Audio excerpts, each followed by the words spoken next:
Hello everybody, welcome back to another episode of the Access Blockbusters Pod. Welcome back to episode number 124.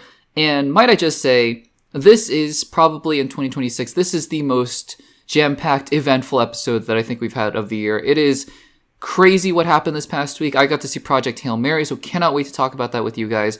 And of course, it's trailer week. I mean, we started out the week with MAUL Shadow Lord, which, yeah, in terms of the big trailers coming out this week, that's not something that I think a ton of people were expecting, but still a fun trailer. We'll talk about that more in a second. But then, of course, the two big ones, right? We have our first trailers for Dune Part 3 and Spider-Man Brand New Day. So stick around to the podcast and hear what I have to say about them and what I think about them, because, guys, it's an exciting week. And next week, it continues to ratchet up. We didn't do an individual segment about the reactions to Daredevil Born Again Season 2, but they are very, very good, and we're going to talk about the first episodes of Season 2 next week, so I am very excited about that. Guys, thank you so much for joining us again on another episode of the Access Blockbusters Pod. If you haven't subscribed to the Access Blockbusters YouTube channel, make sure to do so. Give this video a like. We are so very close to 2,000 subscribers, so if you could please hit the subscribe button, that would mean a whole lot to me. And thank you guys so much for listening. Also, if you're interested in the audio-only platforms, Spotify, Apple Podcasts, and Overcast, we are available on all of those feeds if you care to listen while you're cleaning, cooking, walking around, doing the dishes, walking the dog, all that good stuff. Check it out there. The podcast is uploaded in full first on the audio-only platform Saturday mornings U.S. time, and then later on YouTube on Monday in the U.S. So, guys, thank you so much for joining us once again. Let's get into today's topics. Alrighty, guys, trailer week. I feel like every other week these days is trailer week, but there are some massive trailers to talk about this week. But let's start it off here, not with a smaller trailer per se, but for something that's maybe not as well known or hotly anticipated as the upcoming trailers that we're going to talk about here. Let's talk about this new trailer for the Star Wars animated series in the universe of Star Wars The Clone Wars, and in the same animation style, let's talk about the trailer for MAUL Shadow Lord. We got a little teaser. It was a decently sized trailer a couple months ago or a month ago, and it looked good. You know, I've been saying for a long time that one of the lingering mysteries in Star Wars that I would have loved to have explored, and really one of the things that I was personally bummed out about that we didn't get to explore, was the side of Darth Maul that was teased in one of the more, in my opinion, sorry guys if you disagree, one of the more forgettable movies in the Star Wars canon, that being Solo: A Star Wars Story. Because there was all this talk about Crimson Dawn in that film, and it was revealed at the end that Maul was the one who was in control of that. And we got little hints here and there in Star Wars Rebels and the Clone Wars and whatnot that Maul had been up to no good in between episodes 3 and 4. But I really wanted to see where that would have gone. I would have loved a live-action Maul Crimson Dawn TV show. Well, in lieu of live action, which I suppose would have been very expensive to do and whatnot, I still would have loved to have seen even a Crimson Dawn film. Although, again, to get the general movie-going audience on board with the fact that Darth Maul, a character they saw get sliced in half 30 years ago, is back, might have been a tall task for the movies, but a TV show I would have wanted, live action. Regardless, we're getting an animated show, MAUL Shadow Lord. And I liked what I saw from the first trailer. I thought that Maul is a captivating character voiced by Sam Witwer. He was one of the best things to come out of Star Wars The Clone Wars, and to me, right, if you're new to the channel, if you haven't heard me talk about The Clone Wars, I love The Clone Wars. The Clone Wars, to me, was my upbringing in Star Wars. Yes, I saw the prequels before Clone Wars, and I think I saw the original trilogy before Clone Wars. I'm pretty sure I did. But to me, I grew up watching The Clone Wars. I watched the original movies a few times, right, when I was really young, but I grew up watching The Clone Wars. And to me, that to this day, it's that version of Anakin Skywalker is really the only one in my head. I mean, I love what Hayden did in the recent, more modern shows, right, in Ahsoka and a little bit in Obi-Wan. I thought that was great, but to me, it's Matt Lanter as Anakin Skywalker. That is it's the true version of Anakin for me. Regardless. I love this animated form. I love this animated medium. I think the animation continues to get more and more gorgeous. I did not love, though, however, because, again, I think there is a little bit of a difference between the animation mediums of the Clone Wars and Rebels, for example, which I just wasn't the biggest fan of Rebels. I will say, however, though, the other show they did, the other spin-off show they did in this time frame, because they've done little anthologies, Tales of the Jedi, Tales of the Underworld, Tales of the Sith, but The Bad Batch was not a big fan of. I watched all of it. I don't know why. I watched all of it. Not a big fan of The Bad Batch. So, you know, just because they do a spin-off in this time frame between episodes 3 and 4, And just because it's the same creative team and just because it's the same animation style doesn't mean I'm going to be on board. But this seemed like a match made in heaven. And this trailer, to me, one of the best things about this MAUL trailer, this new one, that I think gives me so much hope and excitement for it is the color. I don't often talk about color palettes and color grading and things like that. I will say, though, one of the first things I thought about in this trailer were the reds and the vibrant glows within this trailer. The lightsabers look just luminescent, and the way that MAUL is moving around and the way that they're playing with those flashing lights towards the end and that fight, I think that the color palette alone, because the Bad Batch, I think, for the most part, was pretty gray and pretty dull to look at. And maybe that was one of the problems, right? Because you don't have many characters with lightsabers in that show. In the Clone Wars, you have different locations, you have different settings, you have different Jedi, different lightsabers, different, just all sorts of different things going on. You have water planets and you have snow planets and desert planets. Bad Batch just felt very samey, right? It just looked kind of gray and uninteresting.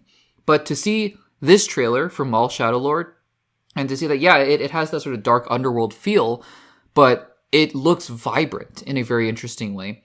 I was very excited to see that. I love the Duel of the Fates, little orchestral rendition towards the end. I think that was great. Good. I think that when MAUL says at last we will have our revenge, that it's a great callback to his one of his only lines in The Phantom Menace, which I think is, again, a great callback. And I think that, exploring a character like MAUL, there's so much potential, right? Because he was trained as a Sith, but the more we learned about him as a character in the Clone Wars, the more we came to realize that this is a character who is inherently flawed and has his moral shortcomings, right? He does some really bad things, but his enemy, as we see in this trailer, is Palpatine, is the Empire at this point in his life. And that's fascinating. And I think that is a really interesting angle to take with a character like this at this point. However, to end this segment off, hopefully not on a super negative note, a couple things I am a little worried about. Number one is the whole apprentice angle. That it looks like he's taking another young Jedi under his wing and trying to corrupt them in some way. I feel like we've done this before. We saw this with Ezra in Star Wars Rebels. For those of you who haven't seen Rebels, not to spoil a lot of it, but he basically takes a young Jedi under his wing and tries to manipulate him against his enemies. We've seen this before. I don't know if they're going to do something substantially different with this relationship between him and this young Jedi, but I feel like we've been here, done that. So that's one thing that kind of concerns me a little bit, is that I might have just liked to have seen them take a very singular point of view with this MAUL character, but it looks like we're getting a bunch of other side characters as well, which, again, it is what it is. But I was really hoping to dive into MAUL more so I'm hoping that that's still the case. That's one thing. The other thing that I'm a little concerned about at this point is that I feel like we've mined this entire time period for everything that it's been worth. And especially not just this time period, because I know between 3 and 4 there's a lot of years, there's a lot of stuff that can happen. We saw Andor, right? So a lot of stuff that can happen. I mean for MAUL specifically. I feel like this is the one blind spot that we have of his Crimson Dawn Syndicate days, and that's great because I just said a while ago in this segment that I wanted to see that. But there comes a point where you've done almost everything around that time period. You've done all the Clone Wars stuff. You've done all the Rebel stuff, that you know exactly what the beats of MAUL's story are going to be in broad strokes. I mean, obviously you can fill in the details, but and then on top of that, right, you have characters like the Inquisitors that show up in this trailer, which they always look cool, and they're always cool. We know the fates of a lot of them. We know exactly where a lot of them die and where a lot of them end up. And similarly, unless we want another rogue Jedi who escaped Order 66, it's getting a little ridiculous. Because honestly, Order 66 used to be this big thing, this crazy thing where only Anakin and Obi-Wan and Yoda really made it out alive. And yes, you can accept Ahsoka. And yes, you can accept, Kanan Jarrus, Caleb Doom, or whatever his name was, and his original name. And you can accept this Jedi, and you can accept that Jedi, and all that kind of stuff. But I feel like at a certain point, it feels like almost half the Jedi escaped, which is not true. I know that's not true. But just to see, have another Jedi escape.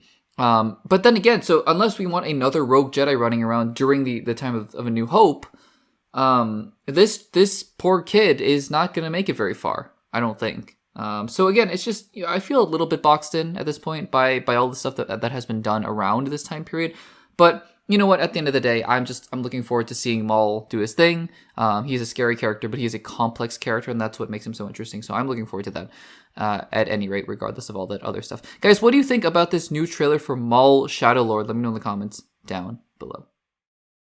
Alrighty, guys, another Oscars has come and gone. It's been so fun, just as it was last year, to do all of the coverage, all of the predictions, all of the just watching the movies in general and finding ones that, yeah, maybe I didn't like all of them, but finding the ones that I fell in love with, and it's been so fun. And I'm just so glad that I was able to do it. And so not all in service, but mostly in service of leading up to the Oscars themselves. And now we've seen them. Hopefully you guys have seen them. You've seen the results, and there's some interesting stuff to talk about. So without further ado, let's talk about the 2026 Oscars. I'm going to talk through some of the categories here, the ones that I predicted or tried to predict, and kind of go over some of the results here, and just go from there. But honestly, in general, it was pretty uneventful, and I say that in a good way, right? Because I feel like over the last 5 or 10 years, when the Oscars have been eventful, it's almost never been in a good way. And so when I came out of this Oscars thinking, yeah, it was generally uneventful, I was thinking, but that's not a bad thing. It actually is more of a sign that there was just nothing dramatic, and no slaps on stage, no wrong winners. I feel like one of the most dramatic things that happened in this year's Oscars was a tie in, I want to say it's the animated short category, but I just, I'm really glad that people celebrated. It felt like, and I'm just happy. It feels like a lot of the really deserving winners got to win and celebrated with a lot of the nominees as well. So and also big kudos to Conan O'Brien. I think that he did a good job. He wasn't trying to be the spotlight of the whole show. Were the bits hilarious? No, I feel like it was the La La Land Oscars, actually, that I feel like Jimmy Kimmel hosted that had some of the funnier bits, I feel like. So were the bits, the funniest things I've ever seen? No, not really. But at the end of the day, Conan O'Brien is there to be funny, but he's there just to moderate and just to facilitate. And I think he did a really great job of that. So I think that he did really well. And yeah, just in general, before we dive into some of these categories, I think that people took the time. It felt, at least from my perspective, that a lot of people were really grateful just to be there, and the winners were up there, and it seemed like it really meant a lot to them to be honored in that way. A lot of people talked about some really, there were some really inspirational things that people talked about ending wars and ending violence and speaking out for truth. I loved that, films like K-pop Demon Hunters were honored, and different countries and cultures and international, the international world got spotlights here as well, with K-pop Demon Hunters and The Secret Agent and Sentimental Value. And so I just think that overall, as we step back, and as I step back and take a look at the Oscars, I'm just really happy with a lot of things that happened here. So I think in general, it was a good show. And yeah, I mean, I would agree with the statements that some people have made, that maybe this year wasn't as strong of a year in terms of movies, that the ceiling wasn't quite there for movies. I can agree with that. But even still, I just think when you take a step back and you look and you watch an award show like this, it really is a celebration of the films and all that. And also all the touching tributes as well, I should mention, for Robert Redford and Catherine O'Hara and Rob Reiner. I just felt like, one more thing before that. The performances of I Lied to You from Sinners and Golden from K-pop Demon Hunters brought the house down. So again, just a lot of good, I think, came out of the show. Maybe you guys disagree. I hope not. But I just feel like this isn't the Oscars where we come out of it thinking about the slap or the misread winner or the failed bit or whatever. It's an Oscars where I feel really happy to be doing this and to be talking about movies and to be celebrating them as well. So just wanted to put that out there before we talk about the categories. Let's go with the categories, though. I predicted, or I put in predictions for 20 categories this year. Last year I did 17, and last year I got 14 out of 17, so felt pretty good about that.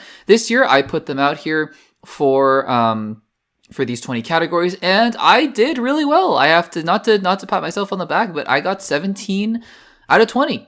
I don't put money on things. I am not a proponent of doing that generally, but I mean, I did well. That's all I'm saying. Although I really loved Conan's line where, because there was that category. I didn't predict the documentaries or the shorts or things like that, but there was a line where, because one of the categories tied for a winner, which I never seen before, and Conan said something like, well, there goes 22 million Oscar brackets from that one tie, which I mean, I feel like that is there's a good deal of truth to that, because I'm sure that a lot of people were screaming and yelling at their TVs, which again is one of the downfalls of gambling and putting money on things, because we're here to celebrate things, right? But anyways, because their brackets were busted and their Oscar picks were toppled there. So anyways, I thought that was funny. But yeah, 17 out of 20. Let's go through them. Honestly, not a whole lot of surprises here. I'm gonna go pretty quickly. But we'll highlight some of the ones that I didn't get right, and even then, the ones that I didn't get right, I was like, yeah, I can see it though. For the ones that did get it right, so starting at the bottom of my list here, I just went alphabetical except for the top 6 categories. So we're just gonna start at the bottom here. Writing, original screenplay, Sinners. Yep, makes sense. Actually, before we even get to that, the first category that was presented, which I think really to me hinted that I was on the right track, because I talked about before. Right, I talked about the fact that it was probably going to be pretty obvious which direction the Oscars were going to go to, because I do think, right, with these Academy voters, it was going to swing one way or the other. It was a 2-horse race between One Battle After Another and Sinners, I believe, and because of that, I think that as soon as you saw any indication of where the Oscars were going to swing, I think it was going to dictate the rest of the night. And so I started to feel much more confident in my picks, because the first category which was presented was Best Supporting Actress, and Amy Madigan won. Now you might be asking, well, Amy Madigan she won for Weapons. What does that have to do with One Battle After Another or Sinners? Well, precisely that. Because one of the presumptive favorites when the nominations were announced was Teyana Taylor for One Battle After Another, and I think she did win some other award shows. And so if Teyana Taylor had won, then I think that, I think that would have sealed the deal, right? But she didn't win. So then, why are you saying you felt confident? Because recently, right? Because Teyana Taylor had the early momentum. But recently, Wumi Mosaku from Sinners had been winning a lot of the award shows in recent days. And so all of a sudden, right? If Teyana Taylor had won, it would have said something, right? But I think that if Wumi Mosaku won, then it would have said that Sinners had the momentum. But if Wumi Mosaku did not win, right? I think that the momentum kind of shifted back towards One Battle After Another. You might call me crazy, right? Because Amy Madigan could have won for Weapons, and then it still would have gone, everything would have gone to Sinners. I don't know. But I just feel like the recent momentum swing of Sinners led me to believe that if Wumi Mosaku won for Best Supporting Actress, then the entire Oscars momentum would have shifted towards Sinners. But if she didn't win, then I really think that I felt a lot more reassured that One Battle After Another was going to be more of the front runner in that case. So Best Supporting Actress was the first category presented, and it was Amy Madigan. And I was like, okay. By the way, Amy Madigan gave one of the most chaotic Oscar speeches I've seen in recent memory. But she won, and so then I was thinking, okay, I think we're on the track for One Battle After Another. But anyways, adapted screenplay, One Battle After Another won, but Sinners won for original screenplay, so it really didn't tell us anything, because Sinners and One Battle After Another both came out of there pretty handily with a lot of Oscars. I think they said One Battle After Another won 6 Oscars, and let me do some quick counting here. I see 1 for Sinners, I see 2 for Sinners, and then, sorry, I'm counting on the fly, 3, 4. So 4, I think Sinners won 4 Oscars, which is really good as well. So again, I think both films came out really strong, and it was relatively split, but the heavy hitting categories was more for One Battle After Another, although we'll talk about Best Actor at the end of the segment. So Best Visual Effects, Avatar Fire and Ash, no surprise there.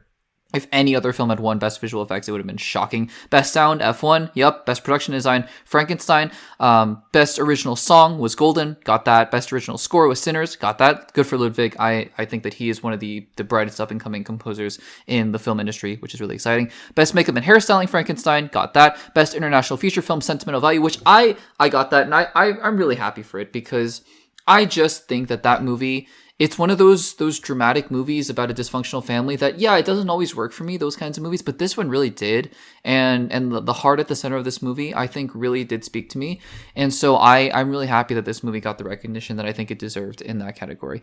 Best Film Editing, One Battle After Another, got that one. But then there's this chunk of 3 here. It's all alphabetical, so it doesn't really mean anything. But these 2 categories here, cinematography, I thought it was One Battle After Another, although I thought Train Dreams had a legitimate shot at it, because I just think Train Dreams was beautifully shot. It turns out Sinners won that category. And I mean, I'm not disputing that Sinners was well shot. It was. But I just feel like at least Train Dreams, in my opinion, had it just relied more on the visual beauty of the film, which maybe has nothing to do with anything. I don't know. But and One Battle After Another just seemed like it had momentum in that category as well. So I was a little surprised by that, honestly, because this is one of the categories where I was like, oh, that I didn't really see that coming. But again, it is what it is. Sinners was really well shot, and so I'm not going to complain about that. And then Best Costume Design, I thought it was going to be Sinners. I just thought that the period piece, kind of costumes. But then again, maybe I really should have seen it coming that Frankenstein was going to take that category, because lo and behold, Frankenstein wins Best Costume Design, and it kind of sweeps a lot of those visual, not visuals, but like hairstyle and makeup. It won, and then I think it won production design as well. So it won a lot of the sort of behind the scenes visuals, visual style categories, which I think it deserves. It was a really beautiful looking film, and quietly snuck out of there with 3 Oscars. So good for it, right? Good for it. But then the other category that I got wrong, so those two, cinematography and costume design. But the other category I got wrong, and I feel like a lot of people got this one wrong, is casting. It went to One Battle After Another. And in hindsight, maybe I should have seen this coming. I just thought the way that people have been talking about the Sinners cast with Michael B. Jordan, with Umi Musaku, with Haley Steinfeld, with Delroy Lindo, and everyone in that movie. I thought that people were really on board the Sinners train. But maybe in hindsight, and it's hard to know because Best Casting is a new category for the Oscars, and it's just hard to know what the Oscar voters are even thinking about. This might even change from year to year. We're going to have to see over the next few years what people are thinking of when they're voting on this category. But maybe it just came down to something as quote-unquote small as Chase Infinity, who had never been cast in a feature film before, being cast in One Battle After Another for her first film and doing a great job. And that's all it took, right? And so, and if that's the case, then I have no disputes with that, because I think she did a great job. And whoever, I forget the name of the casting director, but the way that they found Chase Infinity and obviously the other A-listers, I just kind of thought that, I mean, One Battle After Another has a lot of A-listers in there as well, with Benicio del Toro and Sean Penn and Leonardo DiCaprio. But I mean, then you have Tiana Taylor and Chase Infinity, relative unknowns in Hollywood, relative at least to Leonardo DiCaprio and Sean Penn and Benicio del Toro. So maybe that's what it was. I'm not entirely sure, but again, One Battle After Another wins Best Casting, and yeah, I'm not going to complain about that. That's totally fair. And then Best Animated Film, K-Pop Demon Hunters. I love the speeches that they gave, and yeah, it's just so cool. Again, even though K-Pop Demon Hunters itself was not my favorite movie of the year or anything like that, and I like Golden. It's catchy, but it's not my favorite song ever written. But yeah, I liked Golden. I think that it's so cool when people get on stage and highlight just the how proud they are to be there, and how much the award means, and what it represents. And I think that's awesome. So I'm really happy for them.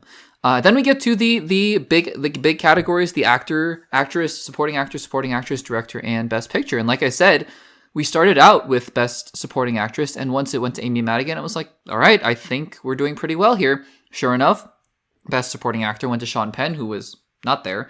And once it went to Sean Penn, I was like, okay, I feel pretty good about the rest of this. Best actress, Jessie Buckley. That was chalk. It felt like, it just felt like that was going to be the pick there. Well deserved. I think about Hamnet a lot, honestly. I think about the fact that the first hour and a half just felt really heavy, and it felt like felt like you were drowning with the characters. But I think about the ending a lot for Hamnet. I just think about there's no other word to me to describe the ending of Hamnet than just beauty. I think about the beauty of Hamnet a lot. I think about the beauty of Train Dreams a lot as well. Those two films those are my top 2 favorite films I watched from the Oscar pool this year. And I just think about those a lot and really reminisce on the beautifuln's of that. So Jessie Buckley for all of her amazing performances, choices in acting in that film, she deserves it, I think. And then, I think that most people thought she would. So, she would win. So there you go. Best actor though.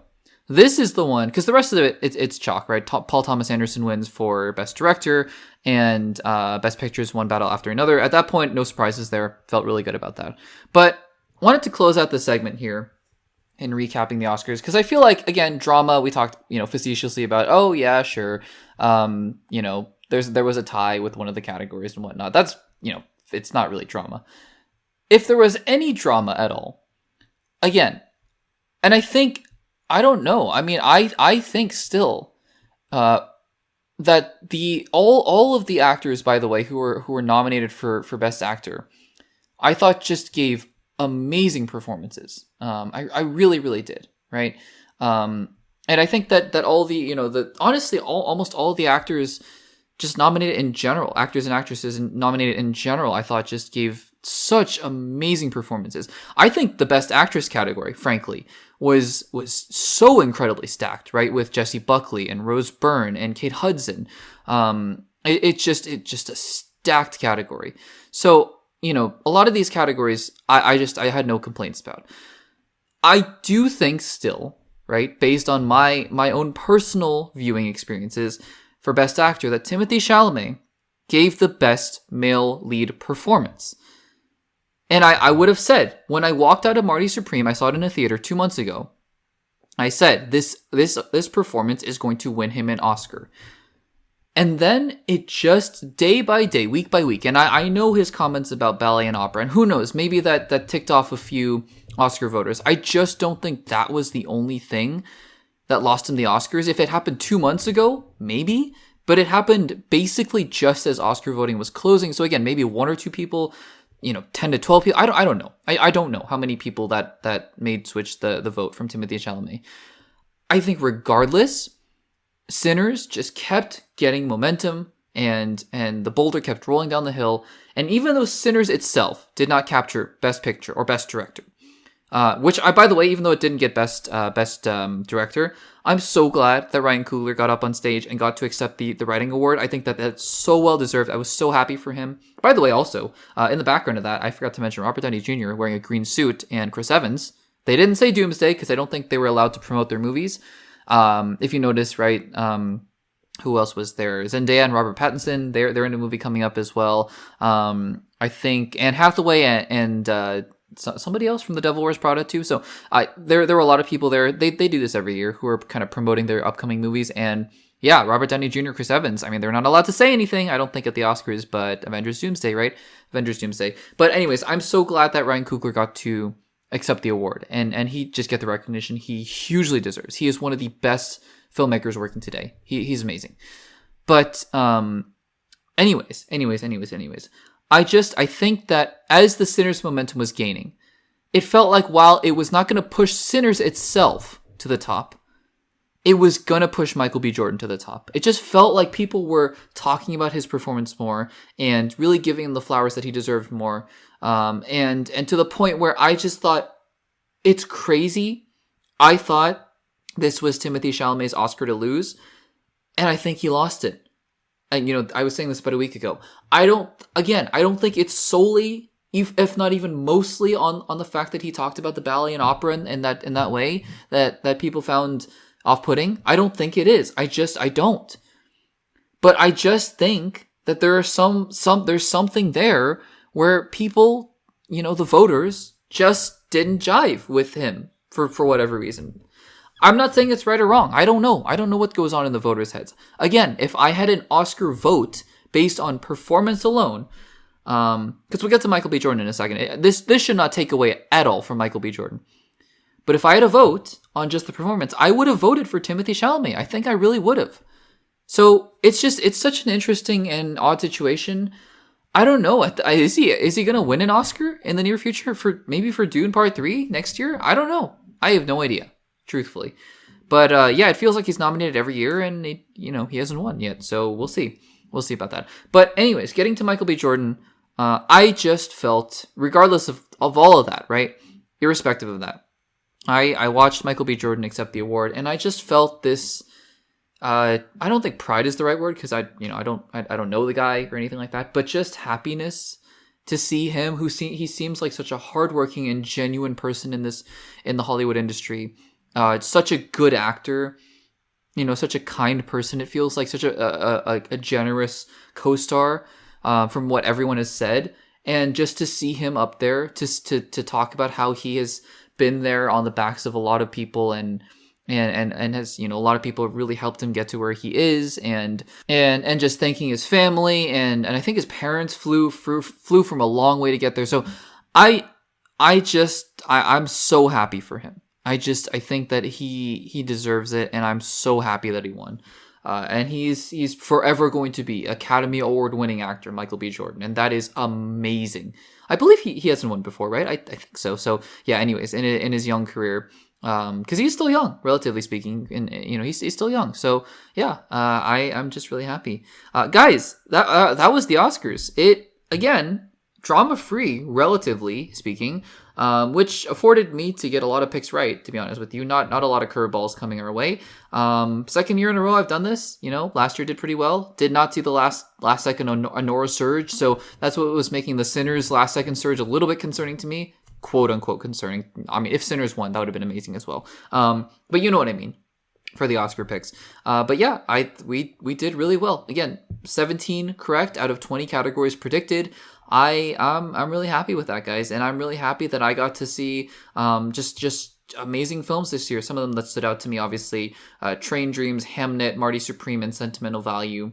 F1, Song Sung Blue. I'm just reading down my list of Oscar rankings that we did a while ago. Just some amazing movies that we got to see this year, and I can't wait to see some more this year for next year's Oscars. And who knows, right? In the upcoming segments, we'll talk about Project Hail Mary, and Project Hail Mary, who knows, right? It could be one of those movies come next year. So that's always the exciting thing about all that, guys. Did you watch the Oscars for 2026? I guess for the 2025 films. Did you watch the Oscars? What did you think about it? Let me know in the comments down below. Alrighty, guys, this is it. We've made it. We have made it I can't believe actually it's only been a year, but at the same time, it's been a year since Daredevil Born Again Season 1, and now we are on the cusp of Daredevil Born Again Season 2. And in anticipation for the upcoming season, we are going to do a segment. I'm bringing it back. We haven't done it in a while, but I'm bringing it back. Let's do our hopes and predictions for Daredevil Born Again Season 2. I have 3 hopes and 3 predictions. The hopes being 3 things here that I think if they happen in Daredevil Born Again Season 2, not going to guarantee that I love the series, but it's going to put the series well on its way to being something that I think is going to be incredibly solid. And then predictions, 3 predictions, just 3 things, regardless of quality, regardless of anything else, just 3 fun, random predictions that I think will happen in the show. Though again, we're not going to do chalk sort of picks like, oh, Jessica Jones and Matt Murdock fight some bad guys. That's boring. We could do that all day. These are 3 predictions that I think are likely to some extent, but also, there's a decent chance they don't happen. So 3 hopes and 3 predictions for Daredevil Born Again Season 2. Hope number 1, please be consistent. This one should be the easiest one because there were so many things that the first season was facing. It was facing an uphill battle because of the fact that a different creative team came in, decided to make the show 18 episodes and then make it more of a legal procedural. You can kind of see it with the vestige of episode 5 in season 1. One of my least favorite episodes of any Marvel television show, the bank heist, just really not good.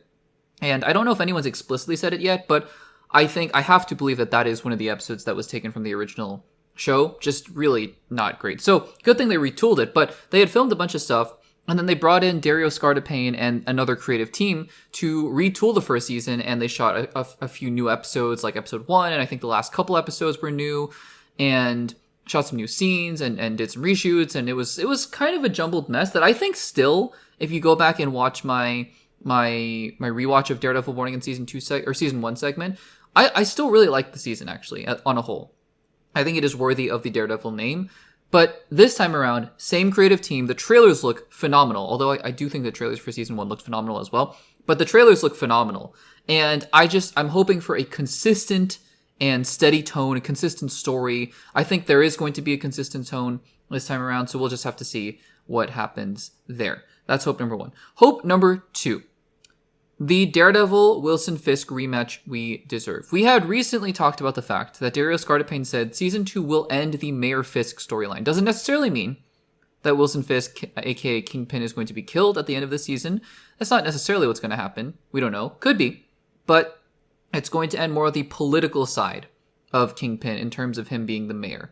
And I do think that would lend to itself to a rematch between Daredevil and Kingpin, an actual, rematch a la the end of season 1. We got it also at the end of season 3, but that felt a little bit different. That was the stakes were different there. I think we're in store for a just full on fist fight, fisticuffs to man against Kingpin, or Devil against Kingpin. I think we're in for that. I think that the Kingpin boxing scenes in the trailers have kind of indicated that. I think there's going to be some brawls here. And I think that if that's what this season's going to culminate in, I'm hoping that it's going to be much like how we talked about The Boys season 5, the Homelander Butcher fight that's inevitably going to happen. Let's get this climactic fight, and let's have it be the one that we deserve. So that's number 2. Hope number 3. We know there's going to be a lot of different heroes coming in. Daredevil needs an army. Punisher's not going to be one of them, but there are going to be a lot of other heroes. Jessica Jones will be included amongst them. I think there will be a lot of surprises. I think there will be a few surprises. We'll get to that in the prediction segment. And I think that some of them will make more sense than others, and others will just be faces that you recognize. My hope is that we don't just get a meaningless cameo fest of, oh, okay, sure. Like, I don't think this is the time, even if, let's just say, story-wise, they explain it as, oh, Kate, all the young Avengers were in California, but now they're in New York, and they're going to join Daredevil's army and Kate Bishop, because, Kate Bishop kind of knows Daredevil, not really, but kind of knows Kingpin, so of course she's going to join her uncle, not uncle, but stepdad, ex-stepdad, I don't know, the swordsman, and she's going to, Kate Bishop and Kamala Khan, because, there was a Yusuf Khan connection. Let's not do that. Let's not do that. I'm not saying, by the way, that you can't insert certain characters that just don't seem like they would work into the show. Swordsman was a completely different character tonally in Hawkeye, and I think he can fit very well into what this show is going to do, for example. I just hope that we don't devolve into unnecessary cameo fest, right? I think that the multiverse has shown us in the MCU phase 4 and phase 5 and phase 6 that is, it's getting tired. I think that having surprises in there are good as long as they serve the story. I think Spider-Man No Way Home is a great example of, yes, of course, it's fan service and nostalgia to have Tobey and Andrew be in there, but it's the story. It fits the story. So that's really what I'm hoping for there. 3 predictions. Prediction number 1. I do think all 4 Defenders will return in some capacity. Obviously, you have Daredevil. Obviously, you have Jessica Jones. Mike Coulter, who plays Luke Cage, has been talking an awful lot for somebody who has not really been confirmed to be playing Luke Cage again. I have to imagine that he's going to pop up at some point as Luke Cage. I don't know, maybe the battle will take them to Harlem, and maybe they'll head to Harlem's Paradise. Maybe they'll meet Luke Cage, and he'll help them with something. I just have to imagine that's going to happen at some point. And then, as for Danny Rand and Iron Fist, I feel like even though pretty universally people dislike Iron Fist the most out of all the shows and dislike Finn Jones's portrayal of him the most out of all the shows, it does feel a little weird to just not include Danny. My compromise with that, because I actually really liked Colleen Wing as a character, was maybe you have Colleen Wing come in as the Iron Fist. Jessica Henwick recently said she's not going to do it, which again, who knows, right? Maybe she's covering up. But I do think that at this point you have the 3 Defenders. I do think that Danny Rand is going to come back in some capacity. Now, I'm not saying that, by the way, Luke Cage is going to have a pivotal role or we're going to see, 3 episodes of Iron Fist. I'm counting even a TV interview with Danny Rand, CEO of Rand Enterprises, and that's it, right? I don't know. I don't know if I counted, like, if there was a newspaper clipping or something. I don't know if I'd count that. But still, I do think all 4 Defenders are going to return in some capacity. So that's number 1. Number 2, Daredevil Born Again Season 2 leads or transitions seamlessly into Spider-Man Brand New Day, even if Daredevil himself does not appear. I think that there has been a lot of talk about the synergy between these specific parts of the TV and movie universe, because obviously not every single TV show is going to have direct implications to every single movie, and that's fine. I don't know if Vision Quest is going to have a direct impact, or Spider-Man is going to have a direct impact into Vision Quest, or Wonder Man certainly doesn't seem like it's having a direct impact into Doomsday, but I do think, because of Punisher's inclusion, because of New York City, and because of what they've been saying about how Destin's team is having talks with the Daredevil team about Punisher, I do think that whatever state New York is in at the end of Spider-Man, or at the end of Daredevil Born Again Season 2, is going to somehow feed into Spider-Man. And by the way, that doesn't even mean that Spider-Man has to take place after Daredevil Born Again Season 2. I just think that whatever is going to happen, I think there will be some kind of acknowledgement or handoff between the two. Like maybe Spider-Man Brand New Day takes place during the events of Daredevil Born Again Season 2, where Kingpin is still the mayor, and that might be acknowledged, even if he's deposed as mayor at the end of the season. So again, I think that there is going to be some kind of connection that leads these projects into one another. I think that while I'm not going to say this is going to happen for every single movie and every single show, I do think there is enough synergy going on here that is going to happen. So that's number 2. And finally, prediction number 3. I do think, because we know we're going to get Daredevil Born Again Season 3, hopefully in a year, which is exciting, right? 3 seasons of television, 3 seasons of a major television show in 3 years. That is so exciting. I can't wait for that. I think Matt Murdock is going to be gone for a while, and Daredevil will be the street-level hero in New York City as chaos rises post-season 2. There have been a lot of rumors and hints that they're leading towards a Devil's Reign kind of show. I do think that the Daredevil persona is going to start rising a lot more. I know that Matt Murdock really wasn't a huge part of... Oh, he was. But, the Matt Murdock lawyer persona wasn't a huge part of Season 3 of the original show as well. And I do think in an interesting way it's going to be mirrored here. I think actually in Season 2 anyways, because we've been seeing these advertisements of Matt Murdock is missing and the Daredevil's wanted. So it looks like Matt Murdock himself is not going to be playing a major role. And I think it's more about Daredevil and Daredevil taking on Kingpin.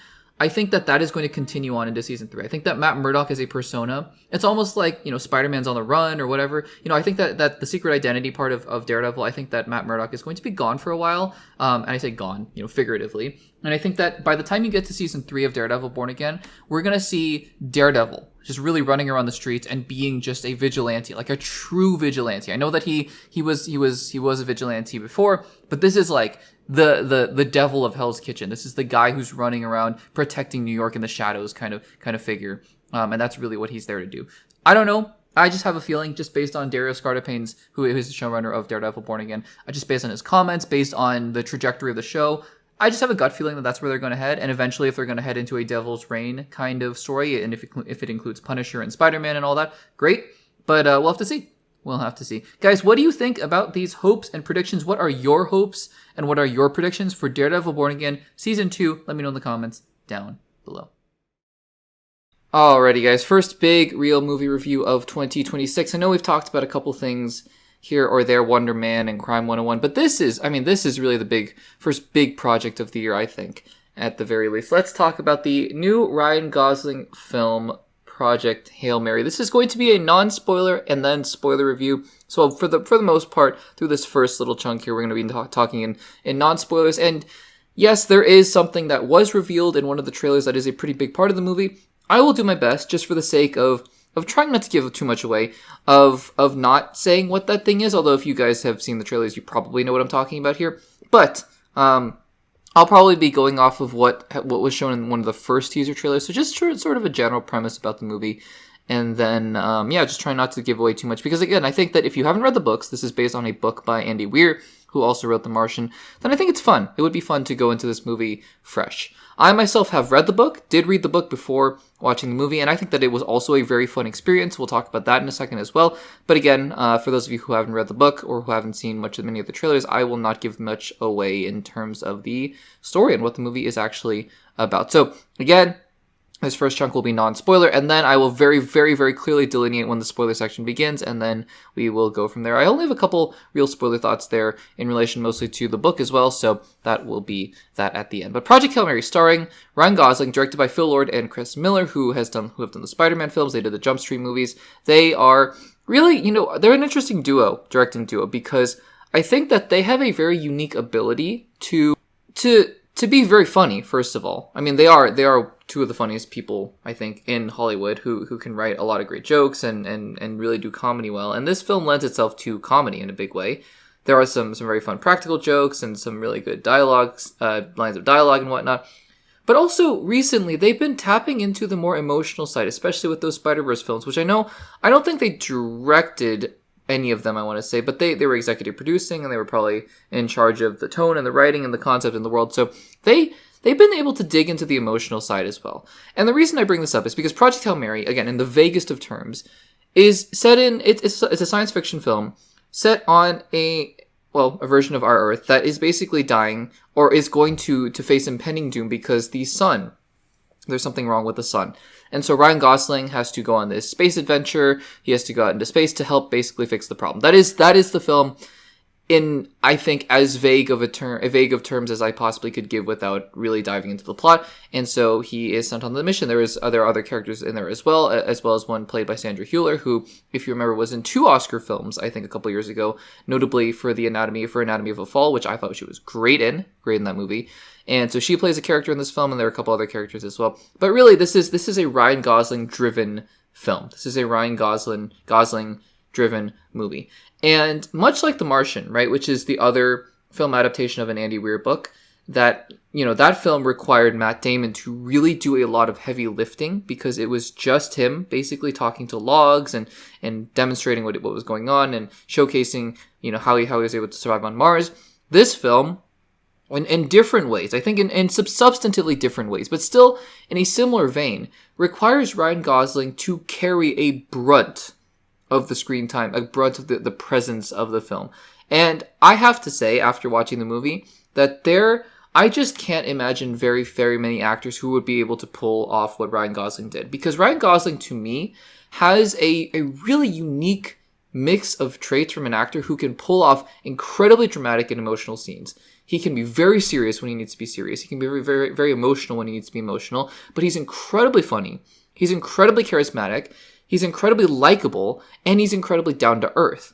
And all of those qualities put together is what the character of Ryland Grace, that's his character's name, it's what the character requires in a movie like this. It is a movie driven by him as an actor, and he does a phenomenal job.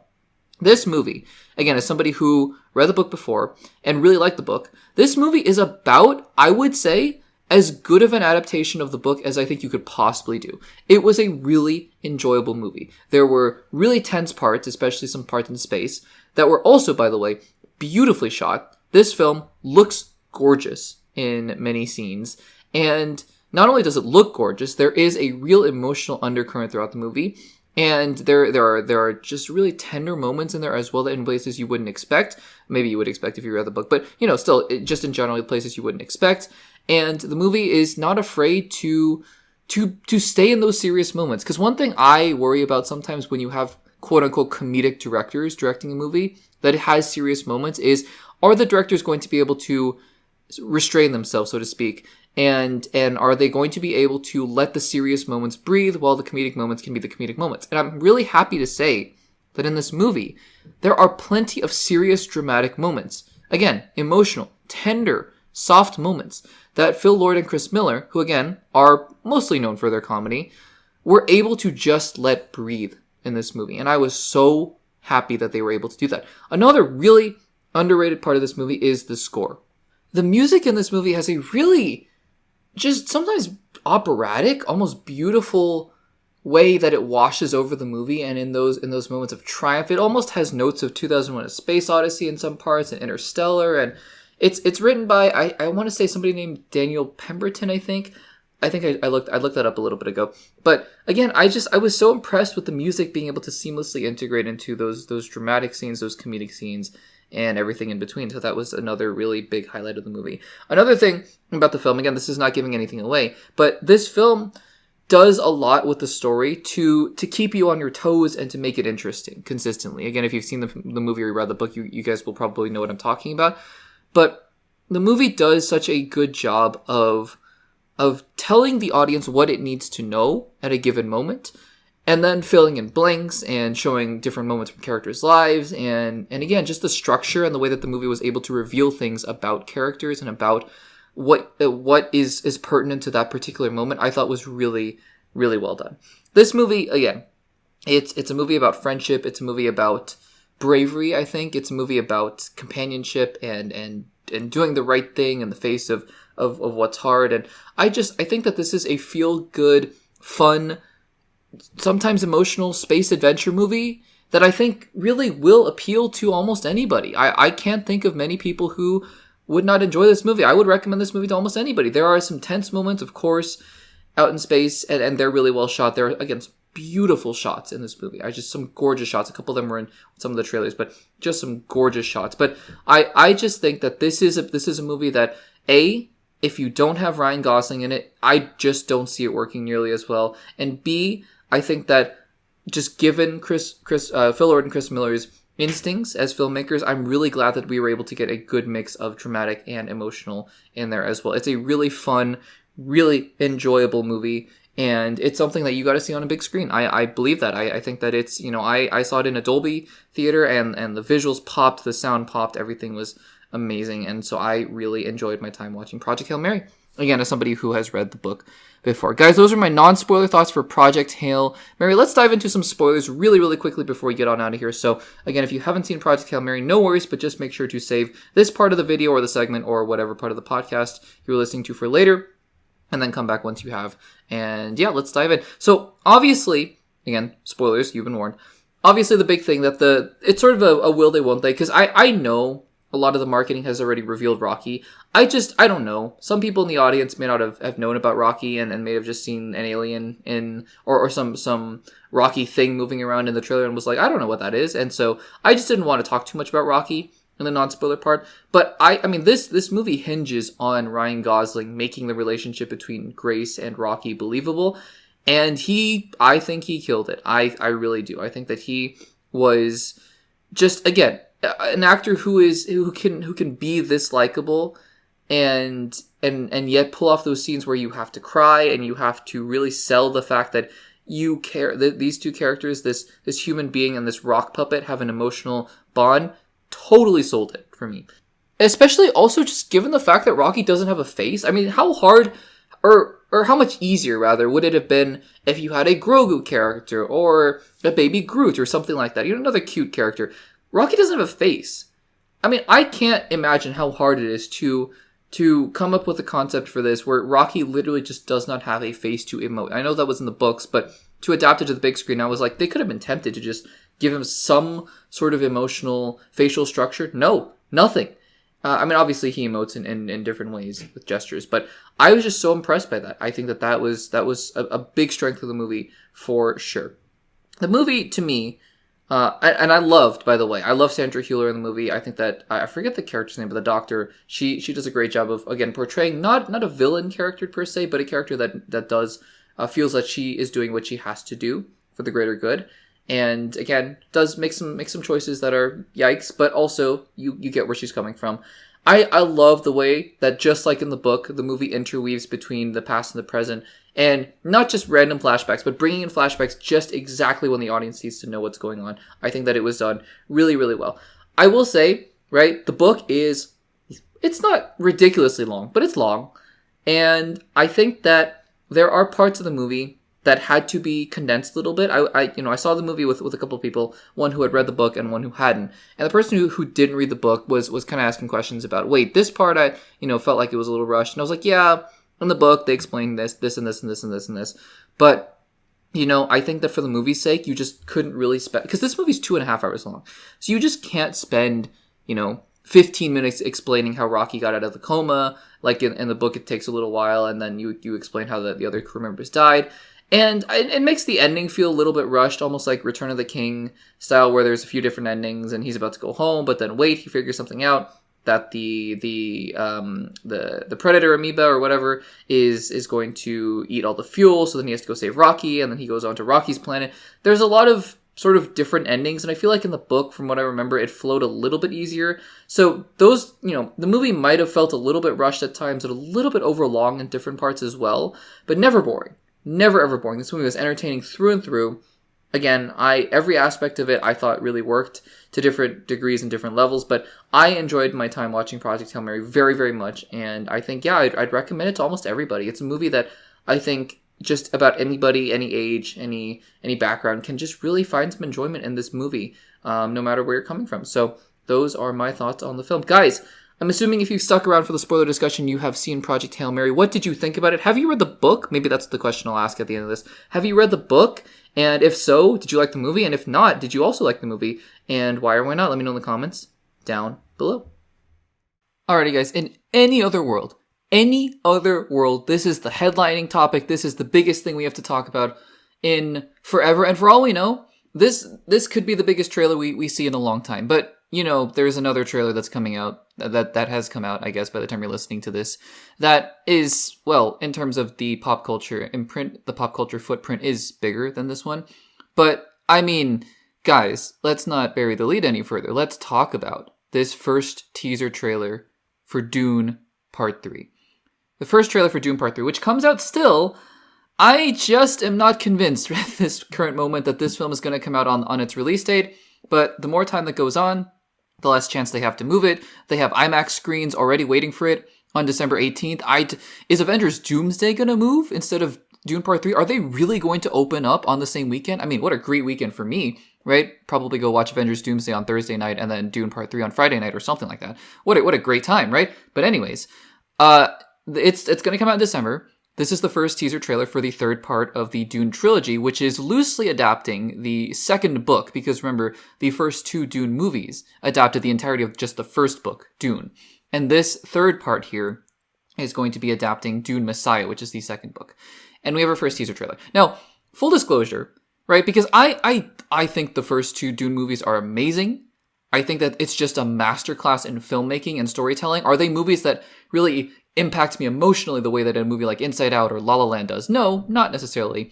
And so in that way, it's not, I don't put it up there in terms of your Lord of the Rings, for example, which are movies that just have grandeur and scope and filmmaking expertise and great acting and great action on top of the emotional weight and thematics and things like that. I don't think that Dune, for me, is like that, because I think, frankly, Dune is interested more so in darker themes and different themes, right? It's not interested in making you cry. It's interested in making you think about things in a different way. And so that's fine. It's just a personal preference kind of thing for me, as well. But anyways, I think that the first two Dune films are just spectacles, modern spectacles, and I love them for that. I wasn't thrilled, though, with the trailers for those movies. I don't think any one of those trailers for either of the first two Dune films got me so excited for those movies. What got me excited was just the trust in Denis Villeneuve, and then also reading the books and understanding the source material and seeing those scenes that I remember from the books on the screen for those trailers and being like, oh, it really looks like they understood the assignment. That's what got me excited for those first two Dune films. Not necessarily the trailers in themselves. The trailers in themselves were fine. So, hearing that there was going to be a trailer for Dune Part 3, I was like, yeah, I'll watch it. And if I'm not excited for it, that's fine. Doesn't matter. I'm still going to be excited for the movie. Guys, this trailer might be one of the best trailers I have seen in a long, long, long time. Because let's not forget, what's the job of a trailer? What is a trailer supposed to do? A trailer is supposed to get anybody, more excited and more interested in watching a movie or a given show or movie than they would have been before. Now, obviously for me, I'm going to go watch the movie no matter what, right? So for me, the assignment is not necessarily, and honestly, I'm not the target demographic, right? The target demographic are people who would not have watched the film either way and are now excited to go watch the movie. That's really the kind of people that trailers are targeting. And I'm not in that group, obviously. But the secondary purpose is just to get people excited, more excited about the movie.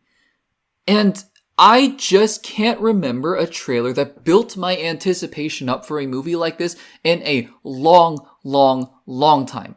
In a really long time. This took me from, oh yeah, I'm sure Dune Part 3 will be great, and I don't need to see a trailer because I'm sure it'll be great and it'll be a good time. Good time. I mean, this looks like a dark movie, but you know what I mean. It took me from there to this movie looks incredible. I read Dune Messiah, by the way, and I know that they're going to have to take some liberties. Denis Villeneuve is going to have to take some liberties with the source material. Denis Villeneuve also said, by the way, this is not a gripe or a nitpick, because I don't know, we haven't seen the movie yet.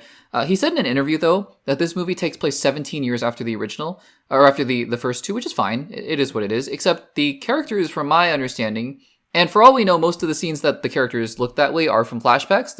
In fact, the scene where Paul and Chani are talking about their kids is definitely right after the first two Dune films, I would guess. They look exactly the same, though, right? 17 years is a long time. They obviously did that for a reason. That reason being, if you've read the books, you might understand why. There are a couple new characters in there that you see there that might explain why, so I'm not going to give anything away about the book, obviously. But the book is dark.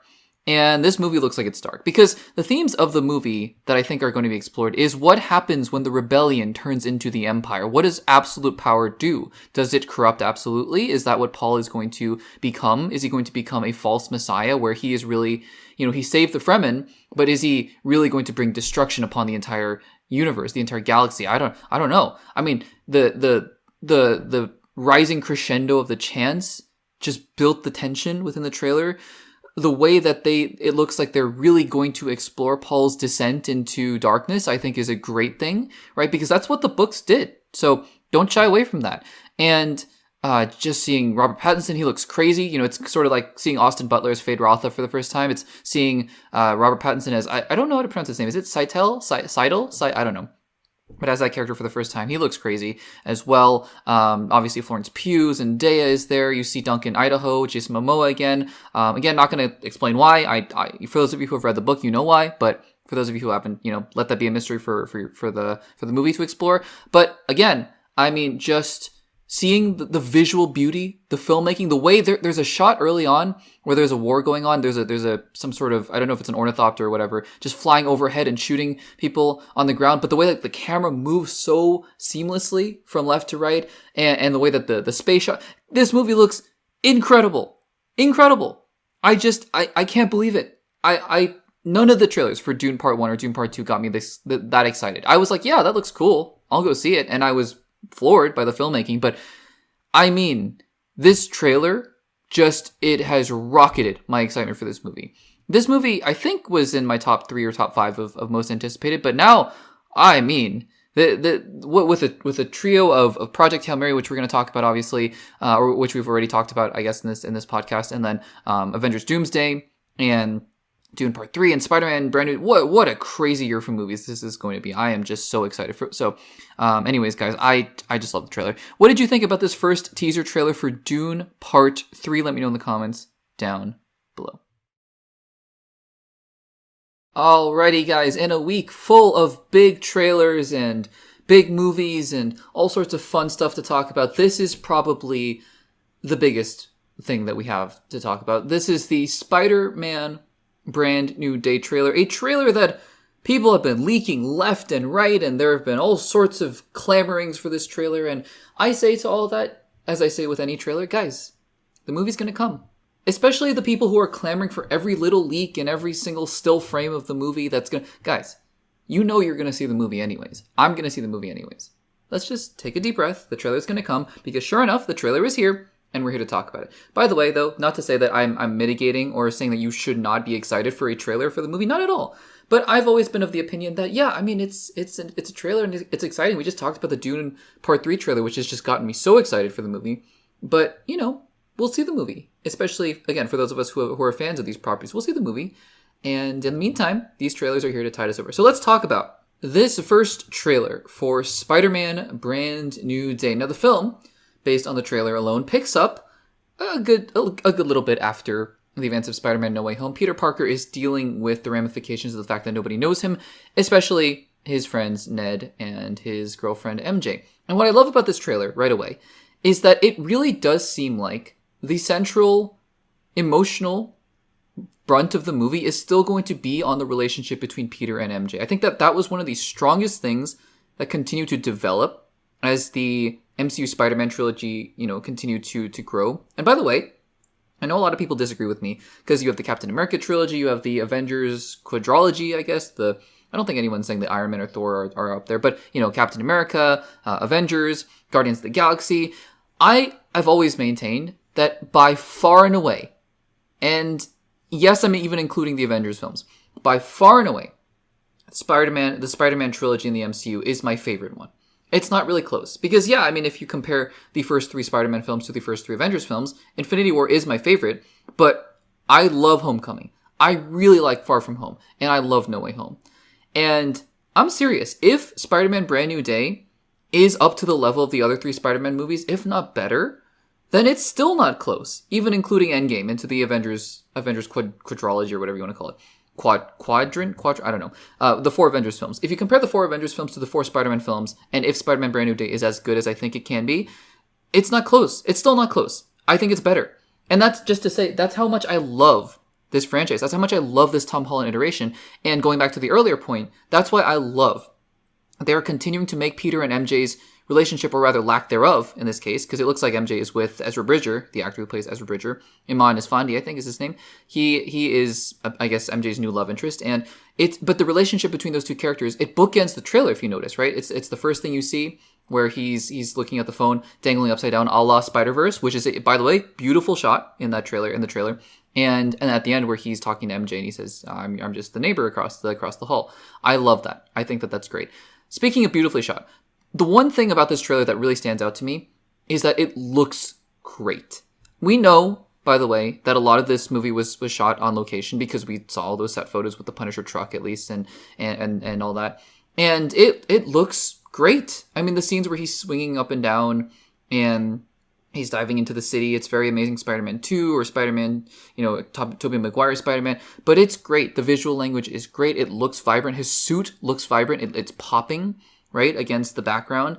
Scorpion looks great, Who knows what's going on with Sadie Sink's character, who we don't see her face really, but we see her a couple times, and it looks like they're really leaning into the Jean Greyness of it all. I don't know if she is Jean Grey, but it's really making it It's making it seem like, she is. Like, it's the movie's intentionally trying to make us think that she is, at least from the trailers. So we'll have to see about that.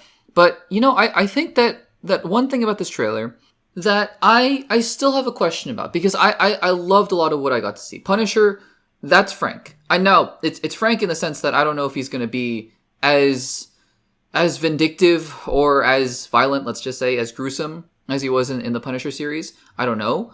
But just his mannerisms and everything, that's Frank. That is Frank to his core. So love to see John Bernthal in there. And it's good to see Bruce Banner in there and all that. This is something I've been saying for a long time, for months, as we've slowly started to learn more and more about this movie. I don't know what the tone of this movie is going to be. Because you can be street level.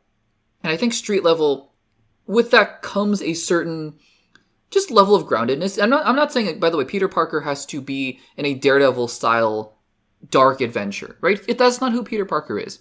Peter Parker can be sad and angsty, and I think he is, right, in this film. But he doesn't have to be Daredevil levels of sad, like Daredevil season 3 Matt Murdock levels of sad. That's not what we want from the character. That's not what I want from the character, at least. That being said, this trailer kind of proves what I've been wondering all along, is that this movie doesn't really seem like it's that street level, other than the very basic definition of, it literally takes place on the streets of New York. Okay, so did Homecoming. And we were all complaining, or we were all asking, let's get a street level Spider-Man and stuff like that. Maybe that was just because, I don't know, the Avengers films took him to space and whatnot. Because I would argue that based on this trailer alone, and Spider-Man Homecoming alone, Spider-Man Homecoming was as street level as this movie looks, if not more, right? So I don't know. Maybe it's the Stark Tech. Who knows? But yeah, I mean, this trailer, you see Tarantula, you see Boomerang, you see Scorpion, you see ninjas, you see the hand in this trailer. So, and then also we don't see him, but we see Bruce Banner. We're going to get the Hulk. We're going to get Punisher. Punisher is pretty street level, but I don't know. I look at this trailer. Also, Jean Grey might be in this movie. So I'm just looking at this trailer and thinking everything I'm seeing looks great. Peter Parker is going through some kind of metamorphosis as well. They don't use the word mutating or mutant lightly, I believe. And they don't put it in a trailer lightly, by the way. So are they saying Peter Parker is some kind of mutant? X-gene? I don't know. Maybe. But there is just so much stuff in this movie. So many things that are going on in this movie. So much stuff is going on that again, everything I see individually, I love seeing Punisher. I think Bruce Banner fits great in the story with Peter Parker needing to go to someone who is, a science professor and whatnot. And ninjas, sure, the hand, great, whatever. It worked in Daredevil, so why not? But everything put together, Jean Grey, I like Sadie Sink, so we'll see. Maybe she's not Jean Grey, but just speculating. I don't know. I don't know how all this is going to work together. That is going to continue to be my biggest question. And frankly, I don't need the trailers to answer that question for me. I just need the trailers to get me excited. This trailer was good. It got me excited. So that is all I care about. But again, my question still lingers. How is this movie going to work? What is the tone of this movie going to be? I guess we'll find out in about 4 months. Guys, what did you think of this first trailer for Spider-Man Brand New Day? Let me know in the comments down below. And guys, that will do it for episode number 124 of the Access Blockbusters pod. Thank you so much for joining us. as always, it's, again, just a jam-packed episode. It's been such an exciting week. I'm just so happy that we got to talk about all these things. But guys, thank you so much for joining us again. Look forward next week. In next week's episode that we're going to talk about the first few episodes of Daredevil Born Again Season 2.